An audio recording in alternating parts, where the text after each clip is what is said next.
Hi friends and followers, ఎలా ఉన్నారు? మనమంతా సంతోషంగా ఆరోగ్యంగా ఉండాలని, ఆ శంకు చక్రధరుని చల్లని చూపులు మన అందరిపైన ఉండాలని, మనం చేసే ప్రతి పనిలోనూ ఆ సాయినాథుడి కరుణా కటాక్షాలు, దివ్యానుగ్రహం మనకు ఎల్లప్పుడూ తోడుగా ఉండాలని మీ అందరి తరపున నేను కూడా బాబా గారిని కోరుకుంటున్నాను.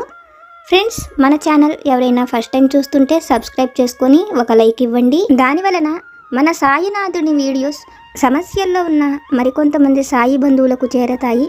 బాబాగారు మనతో చెప్పే ఆ దివ్య వాక్కులను వినటం వలన బాబాగారి దివ్య అనుగ్రహంతో పాటు మనసుకు సంతోషము, మనం కోరుకున్నవి నెరవేరతాయి అనే ఆనందంతో పాటు బాబాగారు మన కష్టకాలంలో మనతో పాటే ఉన్నారు అనే నమ్మకం కూడా కలుగుతుంది. ఈరోజు కూడా బాబాగారి అనుగ్రహంతో ఒక మంచి సందేశాన్ని తెలుసుకుందాం. మనతో బాబాగారు చెప్తున్నారు, తల్లి, నువ్వు ఎల్లప్పుడూ నీ జీవితమంతా గుర్తుపెట్టుకోవలసిన ఒక గొప్ప సత్యాన్ని చెబుతున్నాను. శ్రద్ధగా ఆలకించు. బిడ్డ, నీ జీవితంలో నువ్వు ఎంతోమందిని చూసి ఉంటావు. అయితే అందరి మనస్తత్వము ఒకేలా ఉండదు. వాళ్ళల్లో నీకు నచ్చిన వారు ఉంటారు, నచ్చని వారు కూడా ఉంటారు. అయితే బిడ్డ, నువ్వు ఇంతమంది మనుషులను చూసిన తరువాత కూడా వారి గురించి ఏమి తెలుసుకున్నావు? అందుకని నేను చెప్పే ఈ మాటలను జాగ్రత్తగా ఆలకించు.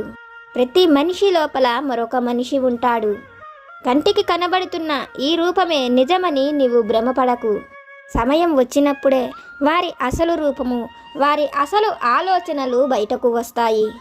తల్లి, ఈ నిజాన్ని ఎవరూ కాదనలేని సత్యం.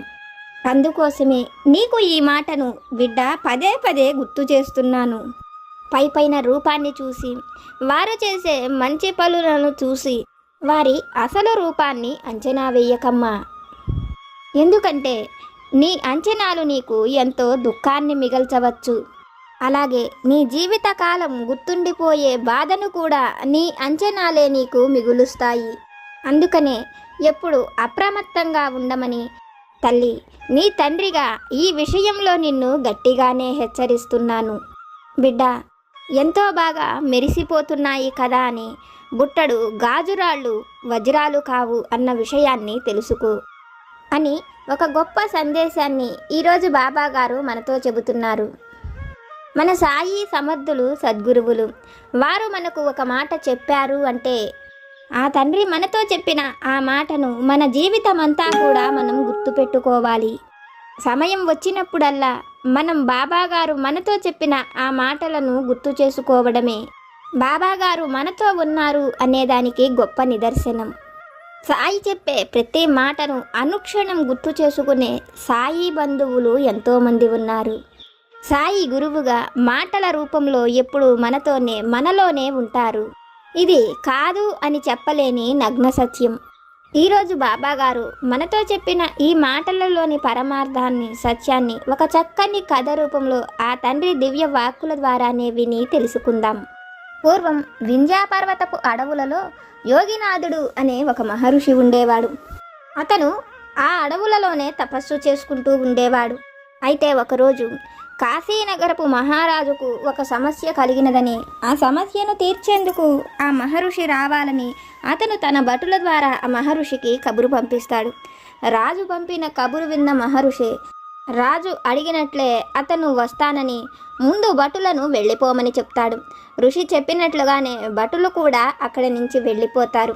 తర్వాత ఋషి బయలుదేరి అతను వస్తూ కొంత దూరం వచ్చిన తర్వాత అడవిలో ఒక చెట్టు కింద సేద తీరుతూ ఉంటాడు.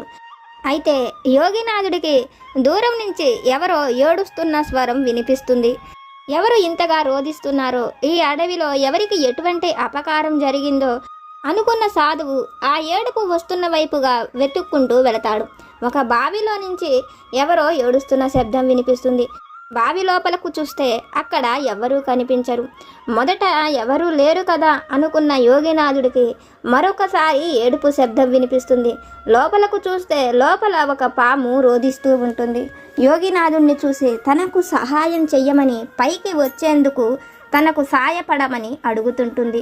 పాము మానవ గొంతులో మాట్లాడుతూ విన్న యోగినాథుడు ఆ పాము పైకి వచ్చేందుకు అతను సహాయం చేసేందుకు అక్కడ ఉన్న మర్రి ఊడలను కొన్నిటిని ఆ బావిలోకి వేస్తాడు.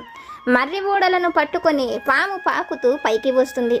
పైకి వచ్చిన తరువాత తనకు కలిగిన కష్టమేమిటని యోగినాథుడు అడగడంతో ఆ పాము తాను ఒక నాగజాతికి చెందినదానినని, తన బిడ్డలతో వెన్నెల రాత్రిపూట ఆడుకునేందుకు ఆ అడవికి వచ్చానని, ఆమె బిడ్డలు ఆడుతున్న సమయంలో ఒక పాములు పట్టేవాడు తన తోకను తొక్కాడని, వాడిని కరవబోతున్న సమయంలో అతను, తల్లి చూసుకోక నేను నీ తోకను తొక్కాను, నన్ను క్షమించు, నా బిడ్డల పోషణ కోసమే నేను పొద్దున్నుంచి కూడా ఈ అడవిలో తిరుగుతున్నాను, నాకు ఏమీ కూడా లభించలేదని, ఏదైనా ఒక చిన్న పాము పిల్ల దొరికినా దాన్ని తీసుకుని వెళ్ళి కొంత డబ్బును సంపాదించుకునేవాడినని, అతను తన కష్టాన్ని చెప్పుకొని బాధపడ్డాడని, అతని మాటలు విన్న నేను అతడిని క్షమించి వదిలేశాను.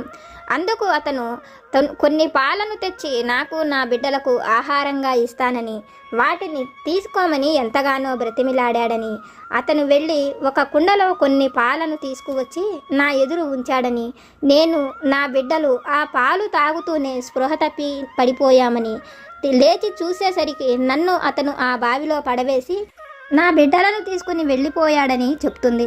పాము చెప్పిన మాటలు విన్న ఆ సాధువుకు పాముపై జాలి కలిగి, నేను వెళ్ళి నీ బిడ్డలను తెచ్చిస్తానని, అతను తన దివ్య దృష్టితో ఆ పాముల వాడు ఎక్కడ ఉన్నాడో చూసి అతని ఇంటికి వెళతాడు.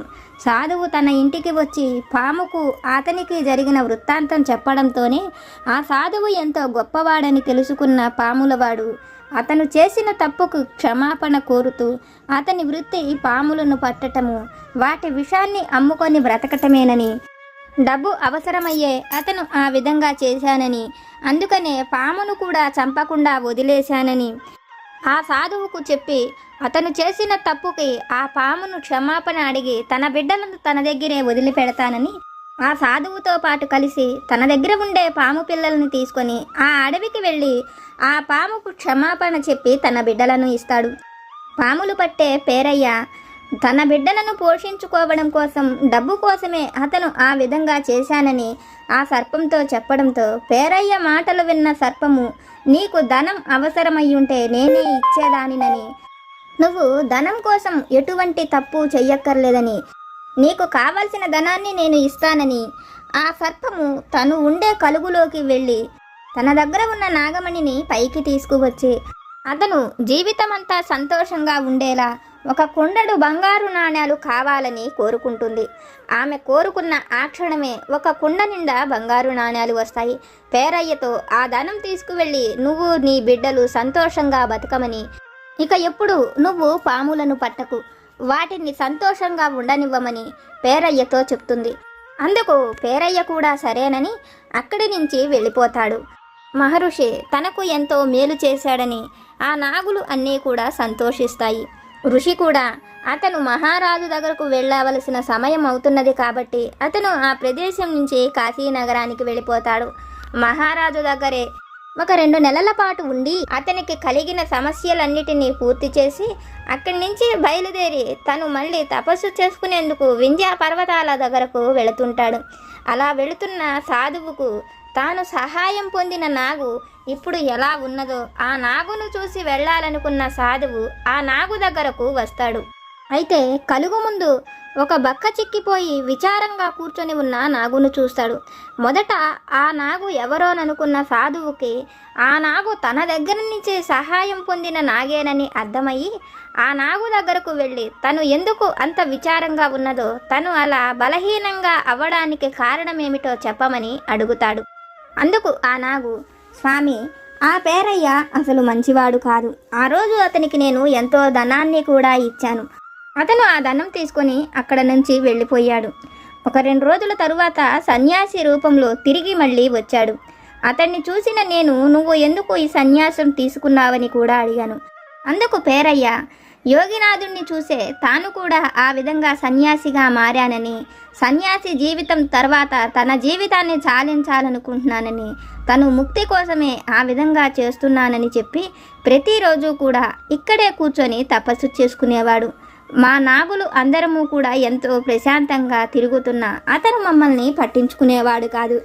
మేమందరము పేరయ్యను ఎంతో బాగా నమ్మాము. కొన్ని నాగులు పేరయ్యను నమ్మకపోయినా నేనే పేరయ్య ఎంతో మంచివాడని అందరినీ కూడా నమ్మించాను. కొద్ది రోజులు గడిచిన తరువాత ఒకరోజు పేరయ్య ఎక్కడికో వెళ్ళి మరుసటి రోజు వరకు రాలేదు. మరుసటి రోజుకు పేరయ్య వచ్చిన తరువాత అతను ఎక్కడికి వెళ్ళాడు, అతనికి ఏమైనా ఆపద సంభవించిందా అనే విషయాలను నేను అడిగినప్పుడు అతనికి ఎటువంటి ఆపద కలగలేదని, అయితే ఈ అడవిలోనే ఒక ప్రదేశంలో వెన్నెల ఎంతో చక్కగా విహరిస్తుందని, ఆ ప్రదేశాన్ని చూస్తుంటే మనకు అక్కడే ఉండబుద్ధి వేస్తుందని, నాగులు అయిన మీకు అటువంటి ప్రదేశం తెలియదా అని అడిగాడు. అందుకు నేను అటువంటి ప్రదేశాన్ని ఇంతవరకు చూడలేదని చెప్పడంతో పేరయ్య తన వెంట వస్తే మా అందరికీ కూడా ఆ వెన్నెల ప్రదేశాన్ని చూపిస్తానని చెప్పాడు.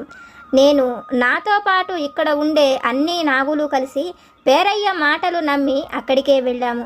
అయితే ముందుగానే ఆలోచించి ఉన్న పేరయ్య మేమంతా ఆ వెన్నెల రాత్రిలో ఆడుకుంటున్న సమయంలో మేము బయటకు రాకుండా ఉండేట్లు చుట్టూ కంచెను వేసి ఆ కంచెకు నిప్పంటించాడు.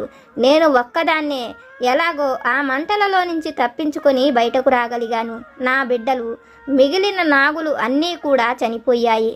వాళ్ళందరూ చనిపోయిన తరువాత పేరయ్య అక్కడ ఉండే నాగుల బూడిదల్లో నుంచి వాటి వజ్రాలను తీసుకున్నాడు.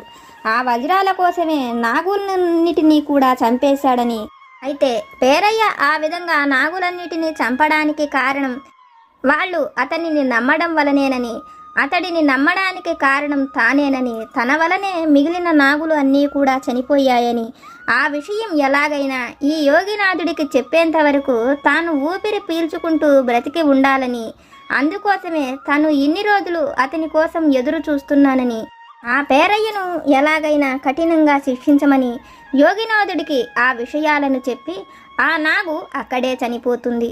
ఆ నాగు కూడా చనిపోవడం చూసిన యోగినాథుడు అక్కడి నుంచి పేరయ్య దగ్గరకు వెళతాడు. పేరయ్య ఒక పెద్ద భవనాన్ని నిర్మించుకొని ఇంటి ముందు నాగుల కోసం ఒక పూజా మందిరాన్ని కూడా ఏర్పాటు చేసి ప్రతినిత్యము నాగుల్ని పూజిస్తుంటాడు. యోగినాథుడు రావడం చూసిన పేరయ్యకు సర్పము జరిగిన అన్ని విషయాలను యోగినాథుడికి చెప్పే ఉంటుందని అనుకుంటాడు. యోగినాథుడు వచ్చి జరిగిన విషయాలను గురించి పేరయ్యను అడిగినప్పుడు ఆ పాములు చెప్పింది నిజమేనని, అతను మనిషేనని, అందరిలాగా అతనికి కూడా ధనం మీద ఎంతో ఆశ ఉంటుందని, అందుకనే ఆ నాగులన్నిటినీ కూడా చంపానని చెప్తాడు. ఆ మాటలు విన్న సాధువు, ఆ సర్పము నువ్వు కోరినంత ధనం ఇచ్చినప్పటికీ నువ్వు ఆ విధంగా చెయ్యటం తప్పు కదా అని అడిగినప్పుడు, మనిషికి ఎంత ధనం ఉన్నా సంతృప్తి అనేది ఉండదని, ఇంకా కావాలని కోరుకుంటాడని, నా మనసు కూడా ఆ విధంగా కోరుకున్నదని, అందుకనే ఆ నాగులతో స్నేహం చేసి వాటిని చంపి వాటి నుంచి వచ్చిన ఆ విలువైన మణులతో ఎంతో ధనాన్ని సంపాదించానని చెప్తాడు. ఆ ధనంతో తను ఇప్పుడు ఎంతో సంతోషంగా గడుపుతున్నానని, తన అనుమతి లేదే ఇప్పుడు ఎవరిని లోపలికి రానివ్వకుండా బయటకు పోనివ్వకుండా ఉండేట్లు చెయ్యగలనని, అతను ఎంతో అహంకారంగా యోగీశ్వరుడితో మాట్లాడడమే కాకుండా తను చేసిన తప్పు పొయ్యేందుకే నాగులను పూజించేలాగా ఒక గుడిని కూడా నిర్మించానని చెప్తాడు.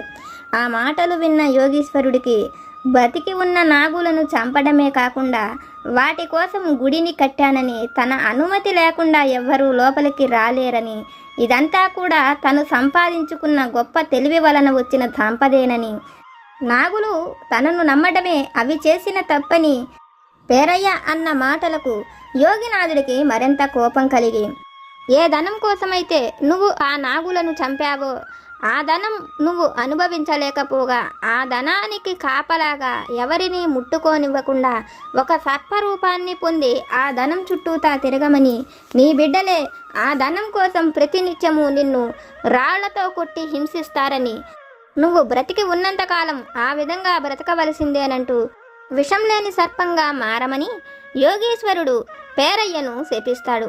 ఆ క్షణమే పేరయ్య ఒక సర్పరూపాన్ని పొంది ఆ సాధువు శపించినట్లే ఆ ధనం మీద వ్యామోహంతో తన బిడ్డల చేతే తన్నులు తింటూ కూడా ఆ ధనం చుట్టూతా సర్పరూపంలోనే తిరుగుతూ ఉంటాడు. అయితే ఇదంతా చూసిన యోగినాథుడికి అతను చెప్పినట్లుగా మనిషి ఆలోచనలు ఎప్పుడూ ఒకేలా ఉండవని, మనిషి లోపల మరొక మనిషి ఉంటాడని, ఎదుటివారిని మోసం చేసేందుకు సమయం కోసం ఎదురు చూస్తూ ఉంటారని, అప్పటి వరకు ఎంతో మంచిగా కనిపిస్తూ నమ్మిన వారినే మోసం చేస్తారని, పాము విషం కంటే కూడా మనిషి ఆలోచనలే ప్రమాదకరమైనవని యోగినాథుడికి అర్థమవుతుంది. తల్లి, ఇది విన్న నీకు నేనేమి చెప్పాలనుకుంటున్నానో అర్థమైంది కదా. నీ చుట్టూ ఉండేవారు అందరూ ఒకే ఆలోచనలతో ఉంటారని, ఎప్పుడు ఒకేలా ఉంటారని అనుకోకు. సమయం వచ్చినప్పుడే వారి అసలు నిజస్వరూపం అనేది మనకు తెలుస్తుంది. వాళ్ళ మాటలలోని అర్థం నిజమైనదా అబద్ధమైనదా అనేది సమయం వచ్చినప్పుడే తెలుస్తుందని తల్లి, ఈ విషయాన్ని నువ్వెప్పుడు గుర్తు చేసుకుంటూ ఉండు. తెల్లనివన్నీ పాలు కావు, నల్లనివన్నీ నీళ్లు కావు. నువ్వు నీ జీవితానికి సంబంధించిన ఏదైనా ఒక నిర్ణయం తీసుకునేటప్పుడు ఎదుటివారి ఆలోచనలను కూడా గ్రహించు. ప్రతి క్షణం నా నామాన్ని తలుచుకునే నీకు ఎటువంటి ఆలోచన కావాలో, ఏ క్షణానికి నీకు ఏది కావాలో అది నేనే నీకు అనుగ్రహిస్తాను అని మన సాయి సమర్థులు ఒక చక్కని సందేశాన్ని మనకు తెలియజేస్తున్నారు. ఫ్రెండ్స్, బాబాగారు మనల్ని అనుగ్రహించి మనతో చెప్పిన ఈ వాక్కులను విన్నారు కదా. బాబాగారి వాక్కుల ద్వారా మనం తెలుసుకున్న ఈ విషయాలు కనుక మీకు నచ్చితే లైక్ చేయండి, షేర్ చేయండి. మీకేమైనా సమస్యలు కనుక ఉంటే వాటిని నాకు కామెంట్ సెక్షన్లో పెట్టండి. నేను పూజ చేసుకునేటప్పుడు మన అందరి సమస్యలు తీరాలని, మన అందరి కోరికలు నెరవేరాలని మీ అందరి తరపున నేను కూడా బాబాగారిని కోరుకుంటాను. నాకు తెలిసిన పరిష్కారాలను కూడా చెప్తాను. జై సమర్థ సద్గురు సాయినాథ్ మహారాజ్ की जय।